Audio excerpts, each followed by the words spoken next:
Living God ministry प्रस्तुत करते हैं हर दिन प्रभु यीशु के साथ।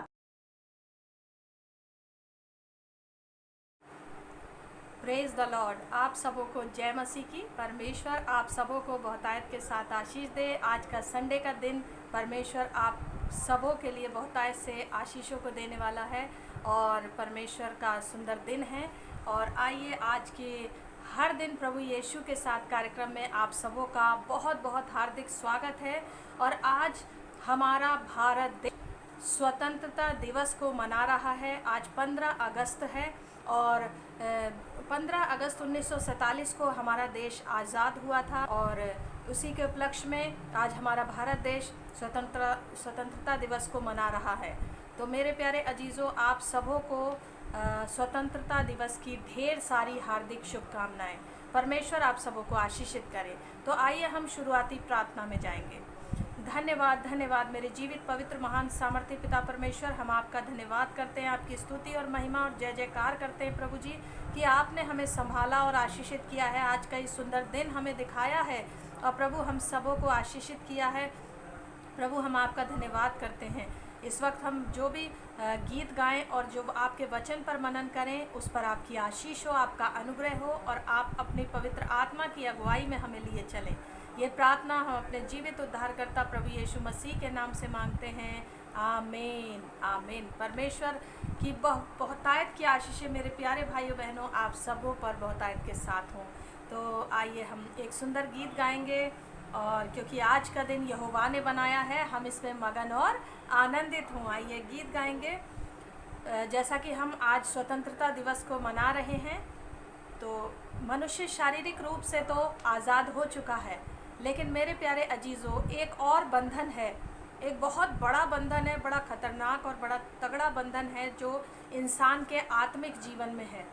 तो उस बंधन को टूटने की बहुत ज़्यादा आवश्यकता, बहुत बेहद आवश्यकता है कि वो बंधन हमारे जीवन से तोड़ा जाए। और वो बंधन कौन सा बंधन है हम इस गीत में पाएंगे। वो बंधन है पाप का बंधन, जिससे आज तक बहुत सारे लोग संसार के अभी तक आज़ाद नहीं हो पाए हैं। हमारा देश तो आज़ाद हो गया है, लेकिन हमारा आत्मिक बंधन जो पाप का बंधन है वो अभी भी हमें उससे आज़ादी नहीं मिल पाई बहुत सारे लोगों को। तो आइए हम इस गीत को गाएंगे। पाप का बंधन तोड़ा गया, मैं आज़ाद हूँ, आज़ाद हूँ, सब अपराधी दूर हो गया, मैं आज़ाद हूँ, आज़ाद हूँ। हालेलुया, यीशु मुआ मेरे बदले में, यीशु मुआ। हालेलुया हालेलुया, मैं आज़ाद हूँ, हाँ आज़ाद हूँ। कोई बंधन अब नहीं है, मैं आज़ाद हूँ, हाँ आज़ाद हूँ। कोई डर भी अब नहीं है, मैं आज़ाद हूँ, हाँ आज़ाद हूँ। हालेलुया, यीशु मुआ मेरे बदले में मुआ। हालेलुया हालेलुया, मैं आज़ाद हूँ, हाँ आज़ाद हूँ। हालेलुया। सच में मेरे प्यारे भाइयों बहनों, जिसने प्रभु यीशु मसीह पर विश्वास कर लिया है वो आज़ाद है, वो स्वतंत्र है, वो आज़ादी उसने पाई है। तो मेरे प्यारे अजीज़ों, इस सुंदर गीत को जब से हमने गाया है कि कोई बंधन अब नहीं है, मैं आज़ाद हूँ, हाँ आज़ाद हूँ। कोई डर भी अब नहीं है, मैं आज़ाद हूँ, हाँ आज़ाद हूँ। हम जब हम यीशु मसीह पर विश्वास करते हैं तो हम पूर्ण रूप से आज़ाद हो जाते हैं, क्योंकि प्रभु यीशु मसीह इस संसार में हमें पापों के बंधन से छुड़ाने के लिए आए। आप सभी जानते हैं यीशु मसीह ने अपने वचन में कहा है यूहन्ना 10:10 में कि चोर आता है घात करने, नष्ट करने, पर मैं इसलिए आया हूँ कि तुम जीवन पाओ और बहुतायत का जीवन पाओ। यीशु मसीह हमें जीवन देने के लिए आया है और इस जीवन को समझना हमारे लिए बेहद ज़रूरी है मेरे प्यारे अजीज़ भाई बहनों। तो मेरे प्यारे अजीज़ों, आइए हम आज के वचन पर मनन करेंगे। वचन हम मनन करने जा रहे हैं। आज का वचन है हम पढ़ेंगे वचन से तो यूहन्ना रचित सुसमाचार उसका 8 अध्याय उसमें 31 से लेकर 34 तक पढ़ेंगे। लेकिन जिस बात के विषय में आज हम मनन करने जा रहे हैं, जो विशेष बात है, जो विषय है, वो विषय ये है कि पाप। आज का मनुष्य, जैसे कि हमारा पूरा भारत देश 15 अगस्त 1947 को आज़ाद हो गया, लेकिन एक और बंधन हमारे बहुत से लोगों के जीवनों में, जिन्होंने प्रभु यीशु मसीह पर विश्वास नहीं किया है, उनके जीवनों में अभी भी वो बंधन है, वो पाप है। जो पाप निरंतर बना हुआ है, जो बंधन अभी भी बना हुआ है। तो मेरे प्यारे अजीज़ों, उस बंधन को जानने की बहुत ज़रूरत है। वो है पाप का बंधन, यानी कि आत्मिक रूप से हम अभी भी बंधे हैं। आत्मिक रूप से जिन्होंने यीशु मसीह पर विश्वास नहीं किया है, वो अभी भी बंधन में हैं, बंधे हुए हैं। उन्हें आज़ादी नहीं मिली है, क्योंकि आज़ादी मिलने के लिए हमें प्रभु यीशु मसीह के बहुमूल्य बलिदान पर विश्वास करना बहुत ज़रूरी है। तो मेरे प्यारे अजीज़ों, आज का जो विषय है वो है पाप। तो वो पाप जो है, आजकल का मनुष्य जो है, वो पाप को हंसी ठट्टे और मजाक में ले रहा है। वो उसको गंभीरता के साथ नहीं ले रहा है। वो सोच रहा है कि ये कोई हंसी ठट्टे वाली चीज़ है। वो सांसारिक अभिलाषाओं के पीछे खिंचा जा रहा है, और जब बताया जाता है उनको परमेश्वर के वचन के द्वारा, तो वो उसको हंसी ठट्टे और मजाक में उड़ा देते हैं। लेकिन जब उस मनुष्य में इस बात के प्रति चेतना जागृत होती है कि मैं पापी हूँ, हाँ मैंने गलत किया है, और मैंने जो कुछ भी अपने जीवन में किया वो बहुत गलत किया है, और उन पापों से मुझे आज़ादी की आवश्यकता है, मुझे मेरी गलतियों से क्षमा की आवश्यकता है, तब वो परमेश्वर की दया के लिए की ओर फिरता है। तो मेरे प्यारे अजीज़ों, पाप होता क्या है? थोड़े से शब्दों में मैं आपको बताऊंगी। अगर आपको मालूम है, पहले जो मसीह में हैं वो जानते हैं, लेकिन जो नए हैं, वो जो इस वीडियो को नया देख रहे हैं, पहली बार देख रहे हैं, दूसरी या तीसरी बार देख रहे हैं, तो वो ध्यान से सुन लें कि पाप का क्या अर्थ है। पाप का अर्थ है आज्ञा उल्लंघन, यानी परमेश्वर की आज्ञा को तोड़ना पाप है। और भी दूसरे शब्दों में हम उनको कह सकते हैं, वे सभी कार्य, सोच, विचार या बोलचाल जिनके द्वारा परमेश्वर की आज्ञा टूटती है। आपने ध्यान से सुना, वे सभी कार्य और वे सभी सोच विचार और वे सभी बोलचाल, हमारे जो प्रतिदिन के बोलचाल हैं, जिनके द्वारा परमेश्वर की आज्ञा टूटती है, उसको पाप कहा जाता है। और पाप में बहुत सारी चीज़ें आती हैं, हत्या करना, झूठ बोलना, अनाज्ञाकारिता परमेश्वर की, और बहुत से व्यभिचार करना, लालच करना, चोरी करना, झूठी गवाही देना, और बहुत सारे पाप हैं जिनकी गिनती बाइबल के अंदर पाई जाती। बहुत सारे पाप हैं जिनका वर्णन बाइबल अच्छे तरीके से बताती है।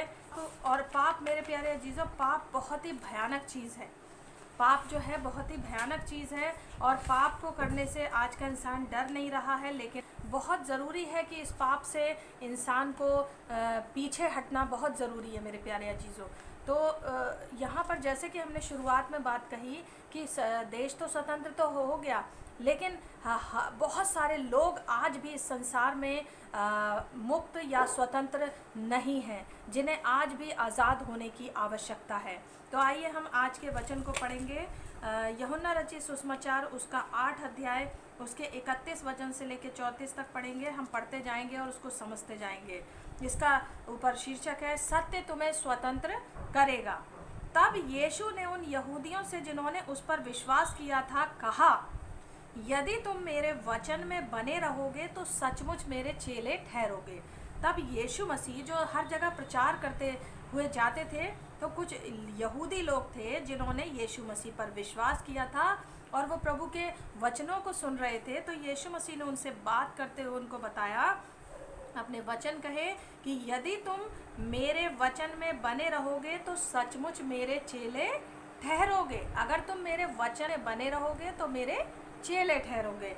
और 32वां वचन, तुम सत्य को जानोगे और सत्य तुम्हें स्वतंत्र करेगा। तुम सत्य को जानोगे और सत्य तुम्हें आज़ाद करेगा, सत्य तुम्हें स्वतंत्र करेगा। कितनी सुंदर और बहुत बहुत ही महत्वपूर्ण बात है कि सत्य कौन है। जब हम यूहन्ना के इसको हम पढ़ लेते हैं, यूहन्ना की रचित सुसमाचार में ही, हालेलुया, धन्यवाद यीशु। यूहन्ना रचित सुसमाचार उसका 14वां अध्याय और उसके 6ठे वचन में प्रभु यीशु मसीह ने इस प्रकार से कहा, यीशु ने उससे कहा, मार्ग और सत्य और जीवन मैं ही हूँ।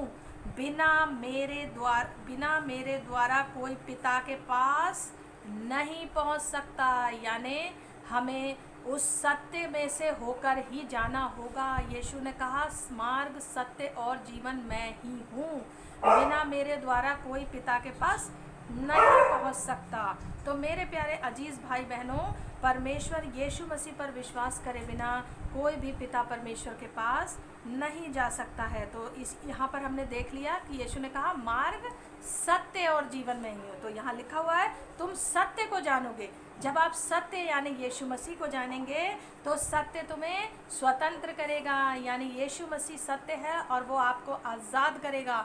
जिस पाप के बंधन में फंसे हुए हैं आप, उस पाप के बंधन से आज़ाद आपको यीशु मसीह करेगा।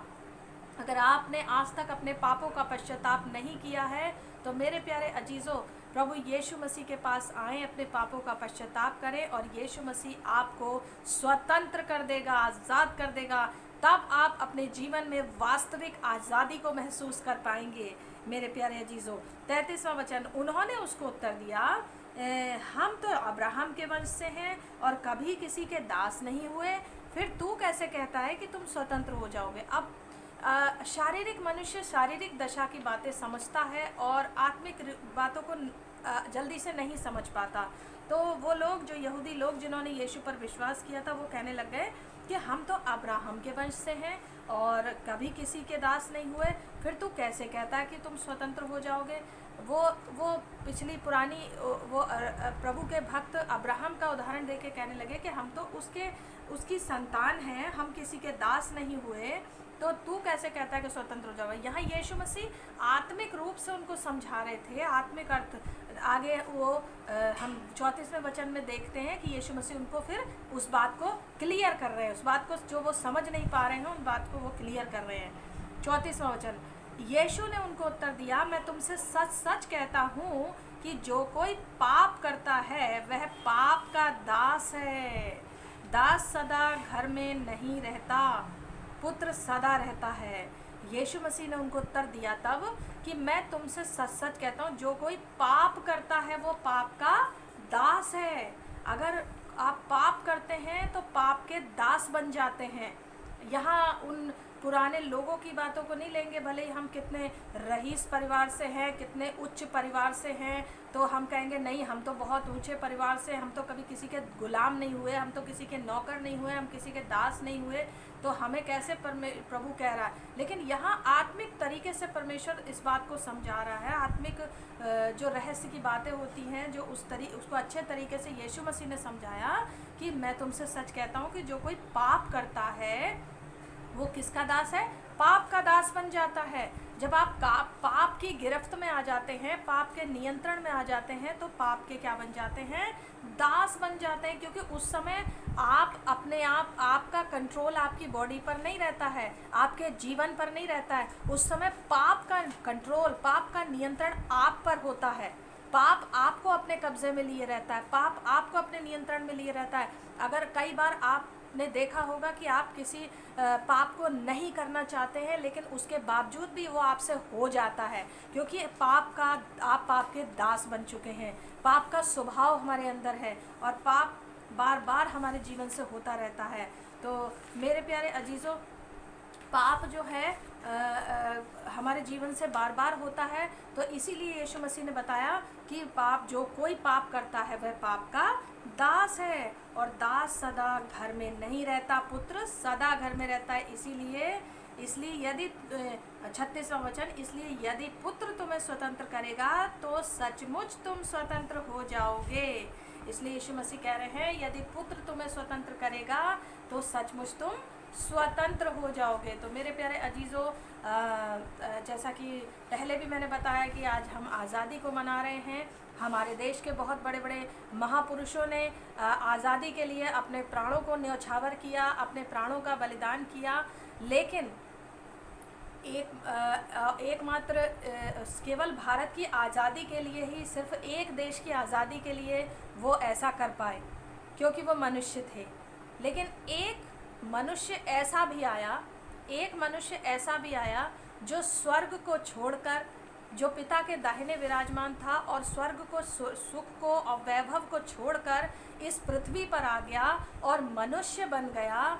और उसने सिर्फ एक देश को आज़ाद नहीं किया, उसने पूरे संसार के लोगों को, पूरे वर्ल्ड के लोगों को, उसने एकमात्र एक देश को आज़ाद नहीं किया, उसने पूरे वर्ल्ड, पूरे देश, पूरे संसार के लोगों को एक ही बार बलिदान, क्रूस पर बलिदान देने के द्वारा एक ही बार में सबको पाप से आज़ाद कर दिया।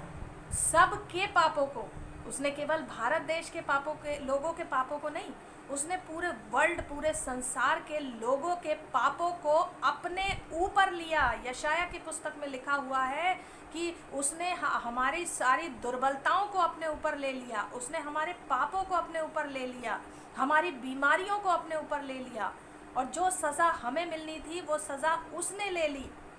तो मेरे प्यारे अजीज़ों, यीशु मसीह ने पूरे वर्ल्ड के लोगों के लिए अपने पवित्र लहू को बहा दिया ताकि हम आज़ाद हो जाएं। जैसे हमने अभी बीच में पहले शुरुआत में गाना गाया, पाप का बंधन तोड़ा गया, मैं आज़ाद हूँ, मैं आज़ाद हूँ, यीशु मेरे बदले में मर गया, यीशु मेरे बदले में मर गया और मुझे जीवन दे दिया। तो मेरे प्यारे अजीज़ों, इस आज़ादी को, जैसे हम हर साल 15 अगस्त को मनाते हैं, अपने देश के इस राष्ट्रीय पर्व को मनाते हैं और हमारे देश के उन महापुरुषों को याद करते हैं जिन्होंने हमारे देश के को गुलामी से आज़ाद कराने के लिए बहुत सारे बलिदान दिए। लेकिन हम आत्मिक रूप से हम जब देखते हैं कि हमारे प्रभु यीशु मसीह ने सारे वर्ल्ड के लोगों को आज़ाद करने के लिए एक बार अपने पापों का बलिदान दिया और बलिदान देकर हम सबों को पापों से छुटकारा दिया और हमें आज़ाद कर दिया। आज जो कोई भी यीशु मसीह पर विश्वास करता है, जैसा वचन यूहन्ना 3:16 बताता है, परमेश्वर ने जगत से ऐसा प्रेम किया कि उसने अपना इकलौता पुत्र दे दिया ताकि जो कोई इस पर विश्वास करे वह नाश ना हो परंतु अनंत जीवन पाए। तो परमेश्वर ने अपने पुत्र को जगत में इसलिए भेजा कि हम सब उसके द्वारा उद्धार पाएं। और वचन में आगे भी लिखा है कि परमेश्वर ने अपने पुत्र को जगत में इसलिए नहीं भेजा कि हम दंड पाएं, बल्कि उसने हमें इसलिए परमेश्वर ने अपने पुत्र को इसलिए भेजा कि हम आज़ाद हो जाएं, हम पापों से उद्धार को पाएं। तो यीशु मसीह उद्धार को लेकर आए हमारे लिए, यीशु मसीह जीवन को लेकर आए, मुक्ति और मोक्ष को हमारे लिए लेकर आए, हम सबों के लिए लेकर आए। और जितनों ने उसको ग्रहण किया उसने उन्हें अपनी संतान होने का अधिकार दे दिया, हक दे दिया, आज़ाद कर दिया, उद्धार दे दिया, अनंत जीवन का वारिस बना दिया है। तो मेरे प्यारे अजीज़ों, हम प्रभु का धन्यवाद करते हैं आज का सुंदर वचन जो परमेश्वर ने हमें दिया है। हम आज के दिन के लिए धन्यवाद करते हैं कि प्रभु ने जो हमें दिया है, और सुंदर वचन के ऊपर हम सिर्फ सुनने वाले ही नहीं बल्कि इन वचनों के ऊपर हम चलने वाले बने। तो आइए हम आपके लिए प्रार्थना करेंगे। अपनी आंखों को बंद करें। धन्यवाद धन्यवाद धन्यवाद जीवित पवित्र महान सामर्थी पिता परमेश्वर, हम आपके धन्यवादित हैं कि आपने हम सबों को बहुतायत के साथ आशीषित किया है। और प्रभु आज का इस संडे का दिन, सुंदर दिन जो आपने हमें दिखाया है, प्रभु हम आपके धन्यवादित हैं। और उसके साथ साथ आज हमारा भारत देश जो स्वतंत्रता दिवस को 15 अगस्त के दिन मना रहा है, परमेश्वर हमारे देश भारत के लिए हम विशेष प्रार्थना करते हैं। आज के सुंदर दिन में हमारे देश भारत पर आपकी बहुतायत के साथ आशीष हो। और प्रभु आपकी वो बहुमूल्य आशीषें जो आपने हमारे देश के लिए रखी हैं, वो बहुमूल्य आशीषें हमारे भारत देश में होने पाएँ। हमारे देश के तमाम प्रधानमंत्री, राष्ट्रपति और तमाम मंत्रिमंडल जितने भी लोग हैं जो हमारे देश को चलाने वाले हैं, प्रभु उनको सद्बुद्धि ज्ञान समझ की आत्मा से भरे और हमारा देश एक खुशहाल देश, शांति का देश और बहुतायत की आशीषों का देश हो। प्रभु यीशु सबको आशीष और ब्लेसिंग दे। प्रभु जितने भी लोग आज इस कार्यक्रम को हर दिन प्रभु यीशु के साथ कार्यक्रम को प्रतिदिन देखते हैं, आज भी देख रहे हैं, प्रभु उन सबको आप बहुतायत के साथ आशीष दें। इनके हर दुख, परेशानी, रोग, कष्ट, पीड़ाएं, इनके दर्द, इनकी तकलीफ़ें, इनके शरीर, इनके जीवन से दूर हो जाएं। और जो आजकल वायरल फीवर, जुखाम, बुखार, खांसी, जो कुछ भी इनके शरीर में पाया जा रहा है वो यीशु के नाम से दूर हो जाए। प्रभु यीशु के नाम से ये चंगे हो जाएं, आपकी आशीष को प्राप्त करें और ये आपके वचन पर चलने वाले हो सके। परमेश्वर, आपका वचन कहता है कि तुम सत्य को जानोगे और सत्य तुम्हें आज़ाद करेगा। प्रभु ये एक आज़ादी का जीवन जीने वाले हों, ये आप पर विश्वास करने वाले हों। और अगर ये आज इस कार्यक्रम को पहली बार देख रहे हैं, इस प्रार्थना में पहली बार शामिल हुए हैं और अगर आज तक ये अपने अंदर अपनी आत्मा में आज़ादी को महसूस नहीं कर पा रहे हैं, तो प्रभु आज ही इनको उस आज़ादी को महसूस कराएं। ये आप पर विश्वास करें और आपका आत्मा इनको आज़ाद करे, क्योंकि आपका वचन कहता है जहाँ कहीं प्रभु का आत्मा है वहाँ स्वतंत्रता है। जहाँ कहीं प्रभु का आत्मा है वहाँ स्वतंत्रता है। तो मेरे परमेश्वर पिता, आपका आत्मा जो हमारे अंदर पाया जाता है, परमेश्वर हम आज़ाद हैं, इसीलिए हम अपने आप को आज़ाद महसूस करते हैं। प्रभु ये हर एक जन प्रभु आपकी शांति में, आपकी आज़ादी में सदा बने रहें। इनका आत्मिक जीवन मजबूत हो, इनका वचन पढ़ना मजबूत हो, इनका प्रार्थना में जीवन मजबूत हो। ये सारी प्रार्थनाएं हम अपने जीवित उद्धारकर्ता प्रभु यीशु मसीह के नाम से मांगते हैं, आमीन। मेरे प्यारे अजीज़ों, परमेश्वर आप सबों को बहुतायत के साथ आशीष दे। कल हम फिर मिलेंगे हर दिन प्रभु यीशु के साथ कार्यक्रम में। आप सबों को जय मसीह की। God bless you all.